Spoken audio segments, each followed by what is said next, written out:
आज मैं आपको ऑटो एसी पैनल के बारे में बताऊंगा कि ऑटो एसी पैनल कैसे काम करता है और जब हम हीट करते हैं तो जो अंदर इसकी एचवीएसी यूनिट लगी है उसमें किस तरीके से कूलिंग और हीट वाली जो एयर है वो दोनों मिक्स होके कैसे आती है। ये है ऑटो एसी पैनल जिसके अंदर ऑटो पुश बटन लिखा है और यहाँ पर फैन बना हुआ है। तो ये जो बटन है वो ब्लोअर मोटर का है, जिसे हम दबाएंगे करेंगे तो ब्लोअर मोटर आगे बढ़ेगी और ऐसे करने से कम होगी। ये वाला जो है वो कूलिंग और हीट का है। बीच में इसके बटन है जो एसी कंप्रेसर का, जब हम इसे दबाएंगे तो कंप्रेसर ऑन हो जाएगा और यहाँ पर ऑफ हो जाएगा। इससे ब्लोअर मोटर का कुछ लेना देना इतना नहीं है। ब्लोअर मोटर की स्पीड हम कम कर सकते हैं, ये कंप्रेसर का होता है। और अगर इसमें देखा जाए तो यहाँ पर ऑफ का लिखा है, ये ऑफ बटन है जिससे ऑफ हो जाएगा और ऑन हो जाएगा।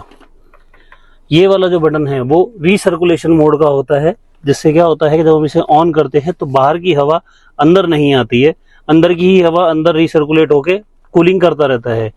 ये जो बटन है वो पीछे डीफॉगर का है, जो पीछे वाले शीशे के अंदर लाइनिंग आती है, अगर फॉग आ जाए तो उसमें उस लाइनिंग के अंदर हीट होने पर वो क्लियर हो जाएगा। और ये डीफॉगर आगे वाला है, जब आगे वाले विंडशील्ड पे सर्दियों के अंदर जम जाता है, ओस जम जाती है तो उसके लिए काम आता है। ये जो मोड है वो एयर डायरेक्शन मोड के लिए है, जैसे अभी इसमें फेस पर और पैरों में आ रही है, ये सिर्फ अभी पैरों में हो गई। ये पैरों में और ऊपर है जिसमें ऑटोमेटिकली एसी ऑन हो जाता है, जो फॉग वगैरह में काम आती है। और ये जो है वो सिर्फ फेस के लिए है। इस पैनल के अंदर ये वाला जो साइन आपको दिख रहा है, ये जो निशान दिख रहा है, इसके अंदर एक सेंसर लगा होता है जिसे हम एम्बिएंट टेम्परेचर सेंसर बोलते हैं, जिससे अंदर के जो है वो टेम्परेचर को एब्जॉर्ब करने के बाद ही, टेम्परेचर चेक करने के बाद ही ये कूलिंग करता है। पुश बटन, ये जो ऑटो पुश बटन है, इसमें हम अगर ऑन करेंगे तो ये इसी सेंसर के साथ अंदर के टेम्परेचर को और बाहर के टेम्परेचर को मेंटेन करके एसी को चलाता है। दूसरी चीज, जब आप इसमें देखेंगे तो ग्रीन और ब्लू और रेड है, जिससे अगर मैं इसको करूंगा तो यहां टेम्परेचर बढ़ रहा है 19, 20, 21, 22, 23 ऐसे करके बढ़ रहा है।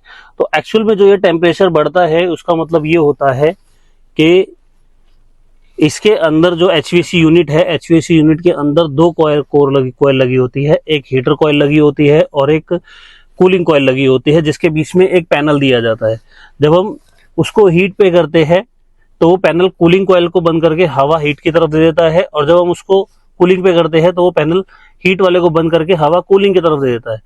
जब हम इसमें टेम्परेचर यहाँ मेंटेन करते हैं 19, 20, 21, तो क्या होता है कि उसके अंदर मोटर जो है वो उतना ही पैनल जो है वो खोलती है। तो आधी हवा जब हम नॉर्मल टेम्परेचर, बारिश के टेम्परेचर में हो गया या बारिश के मौसम में हो गया या नॉर्मल सर्दी के मौसम में हो गया, हमें ज़्यादा ठंड नहीं चाहिए या ज़्यादा गर्मी नहीं चाहिए, तो हम मिक्स करके जो चलाते हैं वो क्या होता है, पैनल उतना ही खुलता है, जिसमें ज़्यादा हवा जिस हम डायरेक्शन में रखेंगे उस डायरेक्शन में आएगी। जैसे हम ज़्यादा हीट चाहिए तो वो ज़्यादा हीट में हवा जाएगी और थोड़ी बहुत हवा इसमें आएगी, कूलिंग कॉइल की तरफ आएगी। और अगर हम उसको कूलिंग की तरफ रखते हैं तो ज़्यादा हवा कूलिंग की तरफ आएगी और थोड़ी बहुत हवा हीट की तरफ से आएगी, जो मिक्स होने के बाद हमें फील होती है। तो ये होता है एसी पैनल और ऑटोमेटिक पैनल की वर्किंग, कि गाड़ी के अंदर ऑटोमेटिक जो एसी पैनल है वो किस तरीके से काम करता है।